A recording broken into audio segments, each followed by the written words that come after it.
जय जय श्रीराम। दैनिक प्रवचन नामयोगी श्री ब्रह्मचैतन्य महाराज। विषय कर्तेपणा टाकणे हाच परमार्थ। श्री महाराज म्हणतात, दोरीला जो साप म्हणून समजला तो बद्ध, आणि दोरीला दोरी म्हणून ज्याने ओळखले तो मुक्त समजावा। देही मी नव्हे ही मुक्तावस्था आहे। बद्ध दशा आम्ही निर्माण केली। काळजी, तळमळ आणि दुःख ही बद्धपणाची लक्षणे आहेत। तर कोणत्याही परिस्थितीत आनंदात राहणे हे मुक्तपणाची लक्षणे आहे। जागे होणे म्हणजे मुक्त दशेला येणे आहे। भगवंताला विसरल्याने मी देही असे म्हणू लागलो। देह तर माझ्या ताब्यात नाही, तेव्हा मी देही नाही हे सिद्ध झाले। आपण कर्तेपण आपल्याकडे घेतो आणि त्याबरोबर सुखदुःखही आपल्याकडे येते। मला सुख नाही आणि दुःखही नाही असे ज्याला वाटेल तो मुक्त समजावा। कर्तेपणा घातक असतो। मी एवढा मोठा वाडा बांधला, प्रपंच चांगला केला असा प्रापंचिकाला अभिमान वाटतो। तर संन्यासी मठाचाच अभिमान धरून बसतो। म्हणजे या कर्तेपणाच्या बाधेतून दोघांचीही सहजी सुटका होत नाही। हे कर्तेपण सोडावेसे वाटले तरी ते आपल्याला सुटत नाही, याचा आपल्याला नेहमी अनुभव येतो।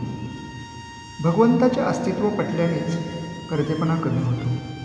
म्हणून भगवंताच्या अखंड स्मरणात राहावे आणि भगवंत ठेवेल त्यात समाधान मानावे।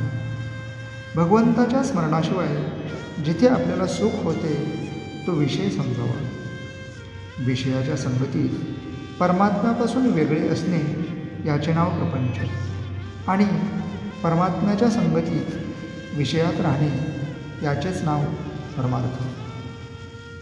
फळाची अपेक्षा ठेवून आपण जी कृती करतो ते कर्म होते, पण फळाची अपेक्षा न ठेवता आपण जे कर्म करतो ते कर्तव्य ठरते। आणि असे कर्तव्य भगवंताच्या स्मरणात करीत राहणे हाच परमार्थ।